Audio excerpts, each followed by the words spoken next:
Hey, it's time for another edition of Why Are You Awake? Paul Farahvar here, your host. This week we have a fun and silly episode with the hilarious Nathan MacIntosh. If you're not following him already, make sure you follow him on Instagram and check out his new special, Down with Tech. If you're listening to this podcast, you can go over and watch it on my YouTube channel, youtube.com/Paul F Comedy. Super fun episode. You should watch us, subscribe. Tell your friends, share the clips, all that good stuff. Follow me if you don't follow me on Instagram at Paul Farahvar. Check out my YouTube page, like I said. Give us a review. If you give us a review, email me the review, pfarahvar@gmail.com, wherever you're listening, wherever you're watching, or if you're commenting. And I will send you a cool Why Are You Awake? It's this logo pin. It's really cool. It's high-tech pin. Trust me, you'll want it.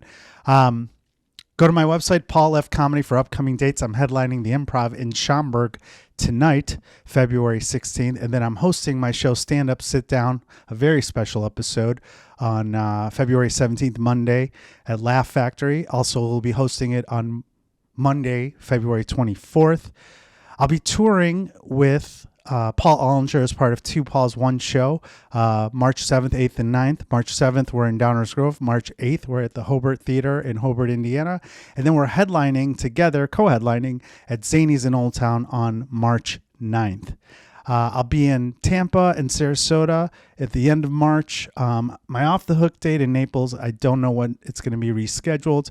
I'll be in DC in April with Paul Ollinger as well. And all over the place. PaulFcomedy.com has all my upcoming dates. If you're not following me already, please follow me. It means a lot. Share everything you can. And check out our sponsors. Hey, gang. As some of you know, I used to be a practicing lawyer in Chicago. I no longer practice, but from time to time, I need a lawyer. And when I need a lawyer, I call my friend Scott Shapiro. Scott Shapiro has been practicing law for over 25 years in Chicago. He does it all, from workers' compensation to personal injury, employment issues, and even entertainment law and contract needs. If you need a lawyer, call my friend Scott. 312-648-8800. That's 312-648-8800. Or you can email him at scott@scottshapirolegal.com. It's time for another edition of Why Are You Awake? Paul Farahvar here, your host. This week we have one of the greatest things to come out of Halifax, Canada since, I don't know if there's anything else that's come from Halifax. Nathan MacIntosh, how are you? I love that. I thought you were going to do I thought you had a little bit of research and you were going to name a bunch of things from Halifax. So you're just like, I don't know anything that came out of Halifax. Well, I have your research that, Variety's top 10, New York I don't Times. care none of that. What do you care? You've got a very fine resume, but the Halifax thing is cool to me because I actually was just in Halifax. I think it's great. Is there anything else that's from Halifax? Man, there's me, there's the explosion, there's there's me again. I actually Google cities to see the biggest celebrities when I go to a city. It's a joke. It's a kind of hacky joke I do just to get a better idea, something to talk about when I start. When I did the there's a Halifax festival. It's amazing. I remember Googling Halifax, and you guys did have one celebrity. It was like a C-lister. So you'll probably make the list pretty soon. Hilarious. Because there's famous people from Nova Scotia, but they're not necessarily from Halifax. And Murray's not from Halifax. Hank Snow's not from Halifax. It's just you, baby. There's somebody, man. The fucking... damn it. The director of Dark Side of the Ring. But he's from Dartmouth. But that is Halifax. It's the HRM. But I can't think of his name right now. He also made Hobo with a Shotgun. Yeah, I don't even know what you don't know what I'm talking about, right? No. Yeah. Okay. A lot of people don't know how big Canada is, especially now when it's now going to be a 51st state. But please don't bring that up. I won't. But you're so close to Boston. Halifax is it's the same thing. It's far and close, yeah. When I first went to Boston, I was like, this is America's Halifax. And Boston is Halifax is basically Canada's Boston. Yeah. Cobblestone streets, people got accents, there's fucking... seagulls. We got clam chowder. It's the same deal. When I was there, it was raining the whole time. Yeah, it's totally different part of Canada. Yeah, we also, I think they stopped it recently, but for 100 years, we gave Boston their Christmas tree, the one that's in Faneuil Hall, whatever the fuck that place is called. Yeah, whatever it is. The big tree that they had, that was from Nova Scotia. Oh, because they helped during the Halifax explosion. Oh, and there to you go. thank them, we gave them a tree for 100 years. Wow. We put a tree on a truck and drove it to Boston. How far a drive is that? I don't know. 5 hours? No, it's way longer than that. What's a You gotta go 2-hour up, flight? buddy. You got to go up. You got to go around an Oh, yeah. ocean. You have to go up There's fucking. water. You have to pass. They're not taking it over the cat. I appreciate. We do appreciate you doing that for us, Halifaxians. You're not Is that- from Boston? No. Haligonians. I'm so bad at geography, even in America. But then I have friends who are from Canada, and they'll be like, oh, I'm from Vancouver. And then I remember while I was in Halifax, I got a request to do a booking on a cruise, and it was on the other side of Canada. And I was standing there next to a Canadian. I'm like, how far is this from where I am right now? It's like way on the other side. It was like above Seattle. I'm like, oh, yeah, That's Vancouver, yeah. Yeah, it was Vancouver. No, that's the absolute other side of the country. Yeah. The only thing farther than that is Victoria, and that's like it's still right out there. Right. A lot of great people from Canada. Uh-huh. As you'll see, I have my Ode to Tragically Hip over there, one of my recent obsessions. Yeah. But I have not watched a documentary, and I will. I've seen at least maybe 30 music documentaries in my life. It's easily one of the top 5 of all time. What's the including The Last Waltz with the band is also really good. You don't like music? Or happiness? Yeah, I hate music. Do you like food? I hate music. I want that to be known. I don't like music.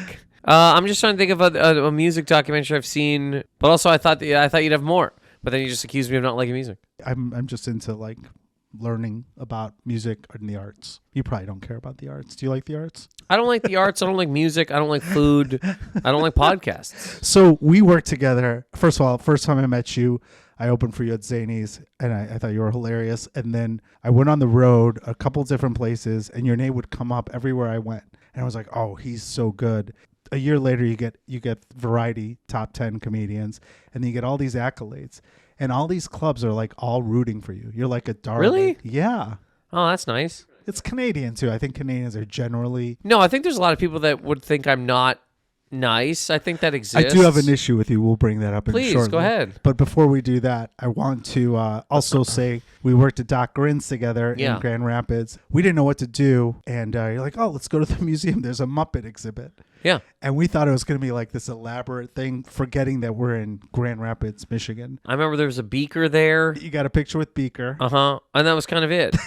But I like that museum, and it is a great museum. I fucking like Grand Rapids. I love it there. I like that city. I have a joke where I shit on them now, but it's not really shitting on them. It's just shitting on what was happening when I was there last time, which was it was the Trump rally. I've never been in a city when a rally is happening. Have you ever been in a city when there's a Trump rally? I've been to every Trump rally since 2016. I forgot. It was his first rally back after he got shot like a week later. I was there. It was a shit show. I've been to every single one of them.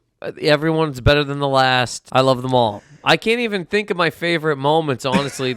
I buy a new pair of shoes, his shoes, before every single one of them. It's an expensive I year. know you're lying because he only has one that's been out. So. Yeah, but I buy a new pair of them for every rally. It's $400 every rally. This is going to be a clip, and you doing this with your arms is going to be the clip, and then people are going to look at you. That's what I do there too. I've been to every rally. And you don't have his watch. What's crazy is not yet. I've got I've got the bobblehead, I've got the cup, I've got the shot glass with the bullet in it, I've got the Bitcoin, I've got the... He has Bitcoin now? He has a crypto thing, I've got the cards, I got the hat with the hair on it, I like 600 or 700 t-shirts. I have playing cards. I've got the playing cards. I get it all. I have it all. In any event, I had never experienced this joy that you experienced. And then their followers came to the show. When they sat down in the front, a couple guys were wearing Girls for Trump shirts. They thought it was funny. And as soon as they sat in the front, everyone around them moved. Grand Rapids is kind of a progressive town. Yeah. They bought merch. Of course. It's a merch heavy.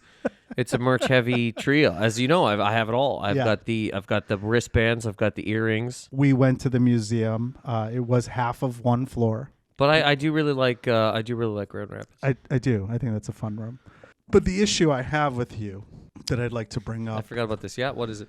You are known to shit on comedians who smoke cigars after shows. It's disgusting.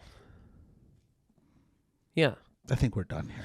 I think more. It's not. No, it's not after shows. It is on podcasts. Oh, yeah. As if we're fucking dictators. Yes. As if we're Agree with warlords. As if we're cruising around a small village we've just napalmed in a tank, wearing a fucking graphic tee.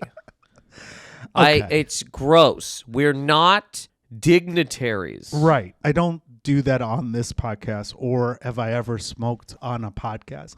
But I do enjoy the hang after a show, smoking a cigar. Where? On the road, everywhere. Where? I do it everywhere. I did it at Grand Rapids. Where? Where do you smoke the cigar? When it's cold out, it's a little harder. In the lobby of the hotel, there's usually a spot that's designated. In the South, it's way more easier. But you just smoke a cigar in the smoking section of the hotel Outside. after a show on a Thursday. After a show. Why? Yeah. Thursday, Friday, Saturday. Why? Because I don't drink anymore. So it's like a good way to still hang out and get a buzz. Hang out with who? The other comedians. They're smoking cigars. They are smoking cigars. A lot of people do. And we have a little chat about you in the crew. That's in the not group. true. Well, That I'll part's show you. 100% not true. Oh, now we're talking about being honest on this podcast? I've been to every rally. I don't know why that's so crazy. It's just like 800 or 900 rallies. It's a good hang after a podcast, or I'm sorry, after a show, is to have a cigar. I love to drink for years. Yeah. I'm not sober, but I just don't drink anymore. Yeah. But a lot of comedians are sober, and it's a good way to still like hang out without having a hangover. But I love smoking after a show. I get a buzz like that. I don't. You have to have buzzes. What do you do for buzzes? I go to the rallies. I'm telling you, man. I Google when is the next rally, and wherever it is, that's my buzz, man. The buzz, first of all, of getting a brand new pair of high top gold big T's, right? I call them the big T's. Yeah. You get a brand new pair of those, you slide them out of the fucking Kleenex box they come in, and then the whole drive to the rally, I'm jacked.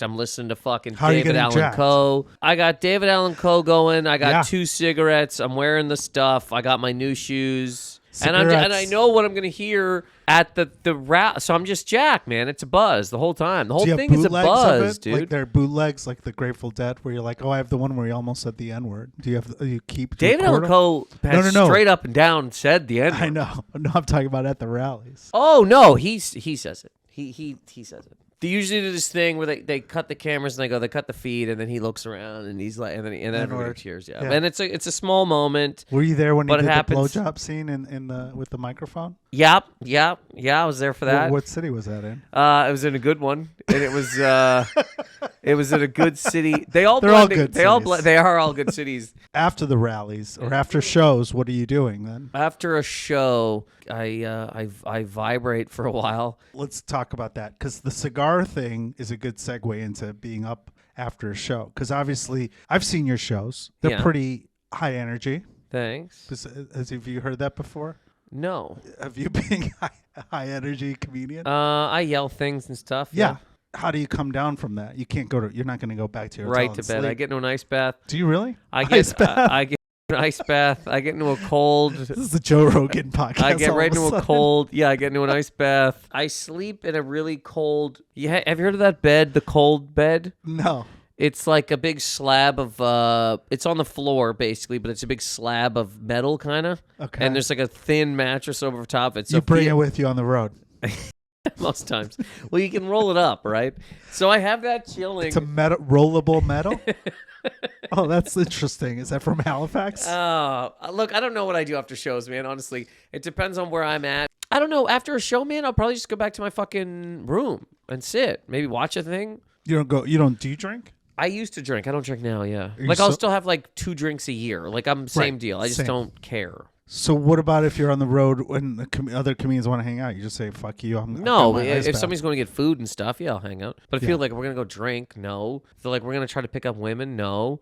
We're going to go smoke a cigar. If people are just going outside, I guess I can hang. You know what I mean? But so why are you against the cigars? I told you, I'm Just against just the daytime, but you're not against the after show cigar to celebrate. I'm as long as it's not I'm not celebrating. imperialistic, There's you're no- not bombing anybody. What are we celebrating? Just had a good just show. life? Yeah, life. Hang out with. You get to work with friends sometimes. Yeah, I don't need a cigar. Any tobacco products? No. Zins? No zins? No, I'm not doing a zin. Did you smoke Where cigarettes? did both these things come from, by the way? Zins? Zin and cigars in comedy. Where'd they come from? Well, for me, cigars, I never smoked a cigar in my life. And then I was working with somebody, and he's like, just have one. I go, I'll just take a little puff, and then I'm done. And then I got a buzz. I was like, this is fun. And I got like a really buzz, like drinking buzz from it. And there was no hangover the next day. I was like, this is actually fun. How long was that? 2 or 3 years ago. Okay, and where'd he start smoking cigars from? He's Canadian, Angelo Sorokas. He was the one that got me into Angelo. it. You know what's funny? Angelo's juiced in cigar-wise, as is Ron White. But Angelo's been smoking Forever. cigars since like he might have smoked the first cigar ever rolled. So when I used to work with him, or I'd run into him, he's a friend of mine. I would be like, he'd always smoke a cigar, and I just watch him. And he goes, just have one. I go, can I just have like a mild, small one? And he pulls out like his whole fucking thing. And he goes, this one's perfect. If you don't like it, just give it to me. And I actually liked it. I smoked the whole thing. And it was great. And I got to hang out with Russell Peters just because we were all hanging out. A lot of funny shit happened. I started working with other comedians who smoke cigars after shows who are sober. As for Zins, I used to chew tobacco when I was in high school and college. So, and Baseball Zins, team or just dip it? I was I started with like Zodiac and like Skoal, and then I went to I didn't know there was a dip called Zodiac. Kodiak. Did I say Zodiac? Yeah, Kodiak. I was like, that's interesting. I started with that, and then I actually was chewing like Red Man, which you can't even buy in the city. And then someone gave me a Zin. I was like, oh my god, this is awesome. It's the same thing, but it's clear. So try it. No, I got some. nope. Did you smoke cigarettes or anything? When When I pot? was like 13, when I used to drink. What did you get into when you were in high school and stuff in terms of like? High school, I was drinking for some of it, but then stopped. By the time I was like 17, 18, I didn't really give a fuck anymore. I got drunk a bunch after that, but I didn't care anymore. I drank so much before that. Did you get addicted to anything like in high school, college, or anything like that? Or I mean, like I said, I drank for a while, but then no. I mean, I started doing fucking comedy, so I guess you get addicted to this dumb fucking shit. How old were you when you started comedy? Fucking 19, Jesus Paul. Christ. It's gross, man. In Halifax? I'm just looking into the void. Yeah, the first time I ever stand up, I was 16 in drama class. The teacher let us pick a bunch of stuff to do for the end of the year, and one of the things was stand-up comedy. And I wanted to do stand-up since I was like 10. So I go, I'm going to do stand-up. So I wrote some jokes, go to my class. There's like 12 people, and she goes, give me your jokes, and if you forget something, just say line, and I'll tell you what it is. So I stood in front of 12 people, and I'm doing jokes, and I would forget the punchline. So I would do the setup, and then I'd be like, line, and then she would say the punchline, and then I would repeat it. It was terrible. And I left there being like, I'm just not going to do stand-up. Were they jokes that you wrote? Or Yeah. And you gave her the punchline? Well, Did she get the laugh? she said, no, it was bad. Dude, I just horrifically bombed for, 12 people. Yeah. In a drama class. 5 minutes, 6 minutes, whatever it was. Yeah. But I wrote the jokes. I was just, and then I started when I was 19, yeah. Okay. Yeah. And what happened when you started? At the time, there was Ginger's Tavern, this place called Comedy Dogs. They did shows every Sunday, but that was all there was. Now there's shows every single night of the week. There's a couple clubs. Halifax? Yeah. Oh, wow. There's a couple clubs. But so I only did like 10 shows there, 11 shows, something like that, and then moved to Toronto. When you were in high school, let me ask you a couple questions today. Please. Were you? How many rallies did I go to? There weren't rallies yet. What were you like in high school? Were you bullied, or were you like a drama kid, or were you like in sports? Did they have sports in Canada? No, we still don't. We're still trying to figure out what... How big was your school? My high school was 1,500 people. Oh, wow. I mean, I did fucking drama and stuff. I was in plays. I didn't get picked on in high school. Canadians really didn't bully each other. That's not true at all. Did you bully people? Yeah, I did. Did you really? No. No. People, so it's just me. So this is all that can happen in Canada. Either I'm bullied or I'm bullying. Yeah, there's not a lot of it.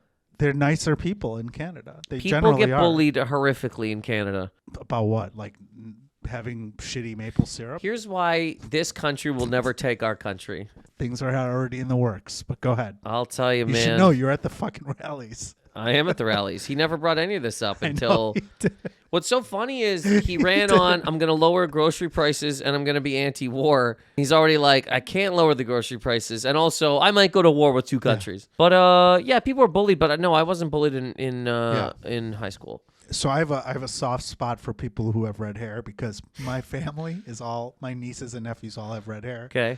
And so I'm always like worried about them. But now I feel like you might be of the generation where it wasn't a big deal. But when I was younger, It was a big deal. It was? When I was like a kid, yeah. But like all these gingers now are like good looking and famous. Some Like of there wasn't that back then. But that in the doesn't matter. 90s. That wasn't what the thing was. What was the thing? You're different. You're just like a little freak. You know what I mean? Well, you were a freak because why?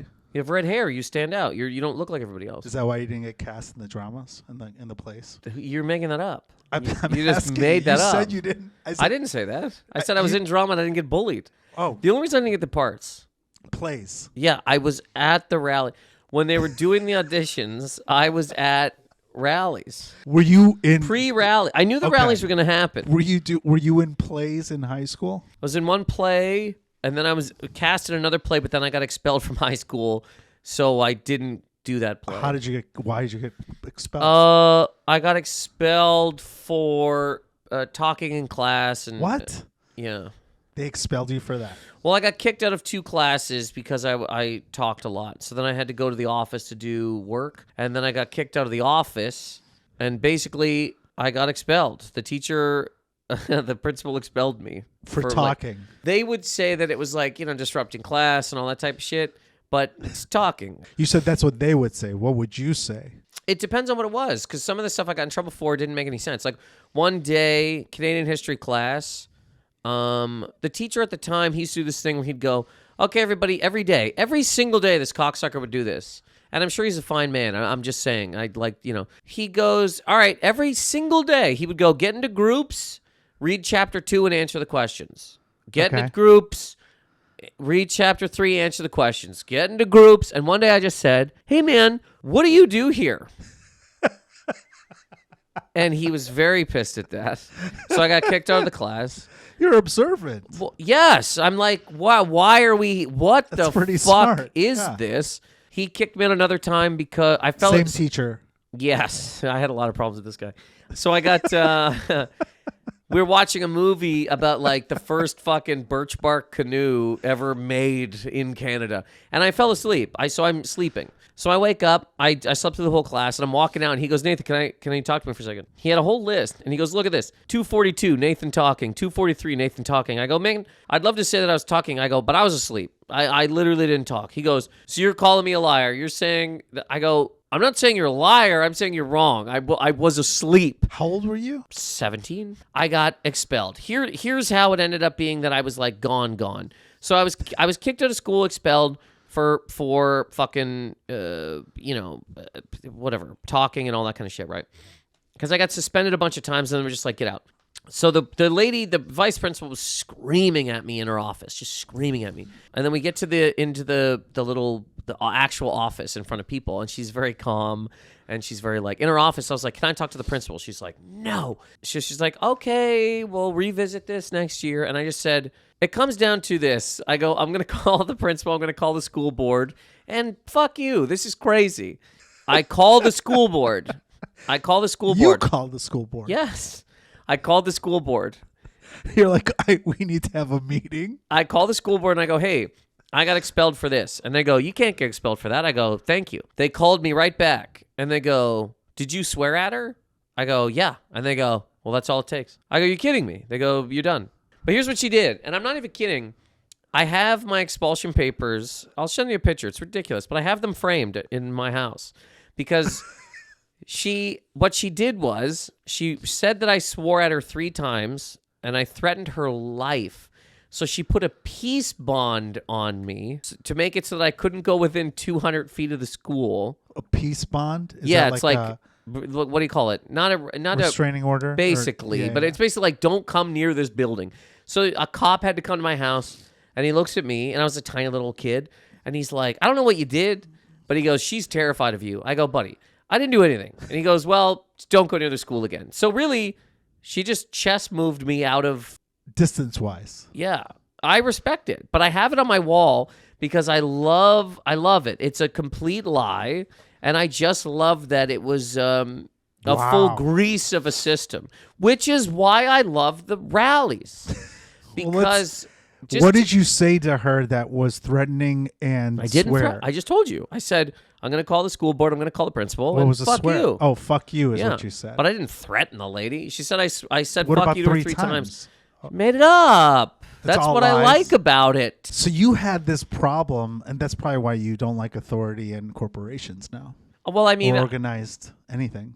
Other than rallies. I think that happened. That's a pretty big deal. My life was this way before the expulsions. I mean, I got expelled because of that at all. The fact that you called the school board means that you had some sense of justice where you're like, this is wrong. Yes. So you knew something was up. How would you know that? What do you mean, how would I know that? You're a 17-year-old kid. You're not an idiot. Yeah. You also called out the teacher for not really doing anything. Yes, and I also said to the math teacher, none of this matters, Paul. It does matter. Why does it matter? It's creating who you are now. Who do you think is on the other end of this? Who's like, I need to know. I want to, the man that's talking, I want him to be created in front of me, and I want to know. It explains a lot. I think with comedy, we all have different origin stories, right? I think there's an origin that you started comedy when you were young. You were 16. You bombed when your teacher did your punchline that you wrote for 12 people. Then all this other shit happens to your life. So I think it all kind of plays a role in creating your voice. Is this podcast about comedy? So it is comedy based. It's about being a night owl too, but you're not really a night owl. So Currently I'm not. I would love to be in bed every day at 10:14. Before you change the topic here, I want to ask you about that. So what happened after you got expelled? Like what expelled? Did you quit high school? No, I went back the next year. Same school? Yeah, she was gone. The principal, she went from vice principal, she got promoted to principal of another school. And then you were obedient? Kinda, but only because I knew. Basically, I was like, look, if you just sit down and don't say anything in school, you can pass. So I also needed a ton of credits because I just got expelled. Obviously, I lost all those credits. So I had to get a ton of credits. So I had to take 8 full classes. I had to get work sent to my house from another class. Yeah. So I took 9 classes. One was at home, and I took choir for half a credit. I needed 9.5 credits to graduate, and I did that. So I was in choir. I took work at home, and I had the 8 classes. And the same guy, that Canadian history teacher, the next year, he was like, I think the expulsion really did good. He's like, you're really behaving this year. And I would just look at him like, mm-hmm. You're like, I'm not going to fall for your shit to try but also it's like bait me into something. Yeah, man. Yeah, I just want out of here. But I'm not dumb. And also, fuck you guys. This is crazy. Yeah. You can't talk here. This is nuts. What did he do to come into a room and just go read the chapter, get into a group? How about suck me, pal? What the fuck is what this? if someone asked him a question? You think he'd know the answer? Like, he was like, tell me about the Birchmont canoe. Also, one time, this is really dumb, okay? We're all in the computer room. We're supposed to do some shit. I go sit over in the far corner. A girl comes over and she sits beside me and she's talking to me. And I'm trying not really to talk to her because I know exactly what's going to happen. Teacher comes over to me and he goes, hey, Nathan, why don't you just move over there? Because he kept being like, you're the reason that people can't study here. You're the reason that people can't focus. So I try to stay away from people. This lady, I like her a lot. She's great. But I was like, I know I'm going to get in trouble for her talking to me. I knew it. I'm going to be and he comes right over to me, whispers in my ear, and he goes, why don't you just go sit over there? So I went, you know what? I'm just going to leave. So I left. Because I was like, man, how the fuck? Stop making me feel like this fucking weird other thing. What'd you do after high school? Took a year. I worked at Future Shop, which is our Best Buy. Mm-hmm. I worked at a plumbing supply warehouse. I worked at a call center. I started stand-up, and then I moved to Toronto. I look back now, and I go, why, God, I should have been anything. You could have been anything. I've been a lot of things, and here we are. We're both in the same place. Look, I have all these degrees, and I'm still here with you. Yeah, I you guess didn't go to true. college, that's right? That's really funny. I went to college for 1 year in Toronto. I took a year just to get to Toronto. I didn't have any other way to get there. And then you started doing comedy. You're considered this hot new comedian, but you've been doing it for a fucking long time. I can't be considered a hot new comedian. Well, you're on the list of comics to watch Uh-huh. last year. I know. You've been. You know what's really funny about that? People think that's you just started comedy. Dude, when they called me for that, I go, "Are you sure?" Because I thought I aged out of this 1,000 years ago. I swear to God, in 2009, 10, 11, I knew people who got on that list. And at the time, I really wanted to be on that list. And then 2012, 13, I just went, well, I missed it. And a bunch of my friends got on it. So then to get the call last year, Paul, I'm not kidding, I went, okay. Well, I don't even know. Well, okay. But you have this like surge of energy now where, like I said before, you're like this darling everywhere you go and people are rooting for you. I don't feel that. I see it. I really do. I'm happy to hear it. But I'm just saying, like, that's what people don't understand. Like, they're like, oh, he's a hot new comic. And it's like, he's been doing this for a long fucking time. I have been. Too long. 2009 you started? Buddy, I started in 2005. Oh, dear God. In this fucking summer, dude. This summer that we're walking into, and I thought about this today walking over to Zany's.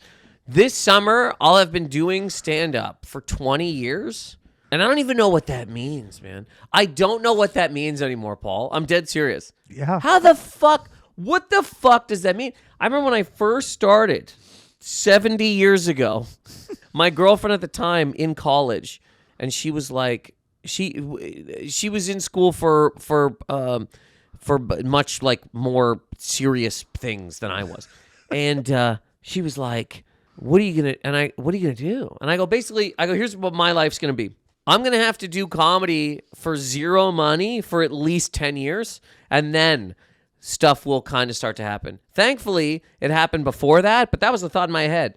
I didn't even think about, Paul, I didn't even think about 20. That wasn't even in my fucking head. But you already moved to New York by then. When did you move to? 10 years in, you were in New York, right? Yeah, 6 years in, I was in New York, yeah. So you were clearly making enough money, like you said. Well, in Canada, I was starting to make a little bit of money, yeah. And people started to know who I, like, in the comedy scene, right, were put me on stuff and, like, asked me to do things, and things were going okay. But my thought was I wanted to get to New York before I got comfortable in Canada, because if I got comfortable there, I would never leave. And I did always want to go to New York. It's not like I fucking love Canada. Here's a dumb thing about Canada is, and it's different now because things are much more open. Again, I started comedy before the fucking railways were invented. But the first time I ever did stand up, I'm not even kidding. As soon as I came off stage, a guy goes, "That was great, man. You got to work on getting your green card right away." First set. Wow. It's just put in your head to be like, again, that's years ago. Now you could be famous from this room and never do anything. Now, if you become the 51st state, you don't have to worry about green cards because you guys will be Americans, Canadians. You know that. It's in the rallies. It's not in the rallies. Upcoming rallies. Yeah, the new rallies. Yeah. You said 10 years in. What was your plan after that? I thought you'd start making money then. That was my thought. And I started making money before that, thankfully. Right. Not like a ton or whatever, but like... So what's the next step? I don't fucking know, man. I seriously don't know anymore. I told you. I walked from the hotel to Zany's and I was just like, what is this? 20 years. What the fuck am I doing this for? Why? It feels like I'm getting worse at it. Every year, not every year, sometimes... True. But that's how it feels sometimes. Sometimes I just go, I'm getting worse at this. I feel that way a lot. I always feel like I've missed, like you were talking about when you were talking about the 2012 and all your friends were getting this stuff. I feel like that, like 4 years ago, I was like, I kind of peaked. But then when you start writing new shit that you're excited about, I think that's a lot of it too. Uh-huh. You just released a special, right? It's within the year, right. Last year, but yeah. So I think it's that time afterwards. Isn't that part of it too? Where you're like, all right, now are you doing stuff from the special? No. Yeah. I put out 2 specials in the last 2 years. One's all about money. One's all about tech. I'm trying to put together stuff now. I just don't know what I'm doing, man. I don't know what I'm doing. And I know I'm not supposed to because this is part of it. You know what I mean? It's like, he just says things. The stupid fucking 51st state thing really pisses me off. The stupid fucking... Oh, we're going to see about Greenland, and I can't assure you that I won't use military force. He's insane. Direct quote. He's insane. It's going to be a dark 2 years. I think it's going to be a dark however long until he leaves. Here's my thought. I'm dead serious. 2 thoughts I have. One, I've thought this for a long time, and I apologize. I'm going to say this quietly. If there is a World War III, it's the world versus this place. Oh, 100%. And 2... Especially now. Yeah, and two, I think the only way, and again, I guess I would have to be in there because I've been to every rally. I think the only way I think when egg prices don't go down, when inflation goes up, when TVs start costing a lot more money, Tariffs, yeah. hopefully, and I guess I'm in this group because I've been to every rally, hopefully this group gets mad enough to start pointing fingers at the right people and go, oh, shit. We were bamboozled. And we need to eat that It's not guy. gonna happen. Paul, I'm not kidding. I think the only way this curse ends, and I really mean this, they go in like they tried with the first time with Pence, hang Pence. They go in there, they eat. Eat him. Like eat the guy. Like literally eat him. Yeah. Arms, legs, eat the guy, and then I feel they might snap out of it like a werewolf. Like when a guy who is a man gets hit with a silver bullet, then he's just like, and he's like, what the fuck happened? Yeah. I think that's the only course of salvation because I'm going to put this in quotes, the left can't say anything at all, right? Yeah. If you do, you're just a fucking media-eating fucking piece of shit. You're a member of Antifa. I didn't know that. You were going to these rallies as a member of Antifa. Well, the Capitol storming was Antifa. Yes, and that was that was a tough day because it was like we had to go as Antifa, but then dress up like him, like his people, to make it look make him look bad. Arrested, but he lost. Yeah, they got bamboozled in jail. They realized that they really liked him. Yes. Only after the jailing, and that's why they should be out. And we went to make him look pretzel logic bad. I'm in Antifa, correct? Allegedly. I went to make him look bad even though he lost. Yes. You can't look much, you can't work much. I'm giving this the logic. What do you mean the logic isn't there? The logic is right there. Look at it. The logic's right there. Mm-hmm. The logic is twisted, but yes, it's there. I could tell by all this anxiety that you have, you are not going to sleep at 9 p.m. at night. No, and if I'm being real serious, and I hate to even be like this guy, the stuff in the last little while, I don't feel good. So it's hard. Yeah, I don't know. There's a part of me that's like, cups are weird. I don't know that I like really.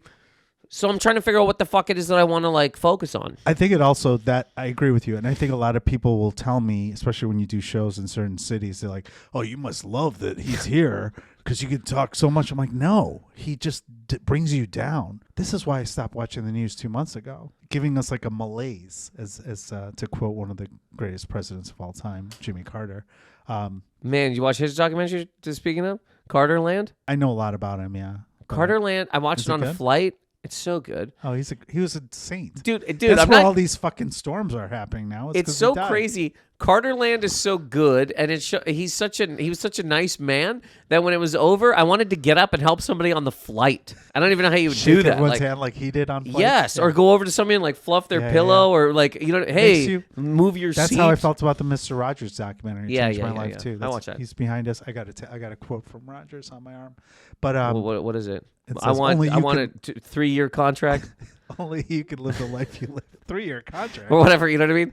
Negotiations. I have no idea. But he didn't only say good things. I'd like to know what his bad things. The contract just walking in there. He didn't have. No, actually, it's funny because I'm reading another book about He had no contract for that show? No, he did. But it was like $8.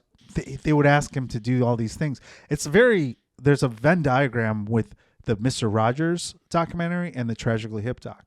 Because their moral compass is so fucking centered. One thing is like he wouldn't do commercials like for products because he felt kids that was taking advantage of kids. He wouldn't sign it, so he wouldn't do it. They'd be like, "Hey, we're going to sign these contracts. Here's millions." He was like, "No." So he never had a contract. When I'm done with King Friday, I like to wind down with a cool pack of Camels. He could have made a lot of money, but he wouldn't do it. So let me ask you this. After shows, you're not smoking cigars. No. You're not drinking, chasing tail. No. You're going back to your hotel. How far after your show, after you get a meal, how long after are you actually able to sleep? Are you taking medication to fall No, asleep? I don't take any. I just had this conversation with somebody yesterday. I don't take any pills for anything. They freak me out. ADHD? Nothing? No. That's just me, though. I never want to take any pills for anything. I take pills for that. I take Propecia for my hair, so I have good hair. I don't do that either. Yeah. Well, you will soon. No, I probably should already. I think I have like 8 pieces of hair left, but I'm not gonna take. I'm not gonna take. Life matters. I'm not gonna take pills. They just freak me out, man. I just don't want to do it. You have all these fears or freakouts. Yeah. How are you sleeping? I might watch something for a minute. I might read. It's pretty boring, man. You don't write after your shows. No, I don't write after shows. When do you write? When's your creative time? Right in the morning, dude. Right before the rallies. I write like 7 a.m., 8 a.m., right up until a rally. Then I go to a rally. Do you work out the material at the rallies? Like, hey guys, quick question. Let's talk about cups. You can't work out the material at the rallies. Everyone's too worked up. They're too jacked. Too They're too sweaty. Everybody's rock hard. It's WrestleMania 3 every night. Where are you writing? Do you go somewhere to write? What's your process? Like if nobody cares about nobody gives a fuck about the process. We're talking about it. But nobody cares, right, Paul? I like to hear other people's things because I learn from this podcast too. Like one thing that a lot of people do, which I think is lunacy, is they listen to their sets after the show. I could never do that, but I did it once. Used to. I did it once. I was like, okay, I can see how this is useful. I used to do it every night. Yeah. After shows. When did you stop? When I just started doing shows. After you got the variety thing, you're like, I fucking yeah, I'm the new hot guy. I don't know. You just start doing so many shows that you go, I can't really keep up with this anymore. Yeah. And also longer set. Like I was doing it when I was doing like 5-8 minute sets all the time. I would just come home and listen to it, which I got a lot out of, and I should probably do again. Well, when you're in New York, you're doing shorter sets, right? Yeah, but I don't. I do enough of them, man, that they just sort of pile up, dude. I get bad with them. I don't listen to them as much as I should. Yeah. But you have shows like, for example, tomorrow you're gonna have 2 shows, 7 and 9. You're not gonna be off stage till like 11. That's night. You're not getting bed before 1. Sure. Yeah. No. That's being a night owl. Is that night owl? Anything after midnight is a night owl. Okay. I mean, I have shows that are late all the time. The shows in the cellar sometimes are fucking 2:30 in the morning. So how are you fucking dealing with that? How are you waking up the next day? Are you still waking up early after something like that? I do. My body is just like, I'm up no matter what. If I go to bed at 3, I'm still waking up at 8 or 9. It just happens. But I don't set an alarm. Like, it just happens. Do you take naps then? How do you make up? I might take a nap during the day, but unless there's a rally. Do we do it? Yeah, we're done here. I feel, can I tell you what I feel? Yeah. I feel that I took a very nice man's podcast idea and derailed it 600 or 700 times. You're not the first. There's a lot of people that come here to derail it. Other than at rallies, where can people find out more about you? I'm going to be at the next 6 or 7 rallies. What's your best thing that you use the most often? Is it Instagram? Instagram, at Nathan MacIntosh. I got 2 specials on YouTube, completely free, obviously. Down with Tech, and what's the other one called? Down with Tech is the latest one from last year, and Money Never Wakes. Money Never Wakes. Whatever. Check them out if you can. Thank you. And also check him out on Paul Ollinger's podcast as well, which is really fun. Yeah, it was super fun to do, yeah. All right. Well, thanks for doing the podcast. I really appreciate it. Did I fuck it up? No, you're fine. Thank you for doing the podcast. Thank you all for watching or listening. Go to sleep.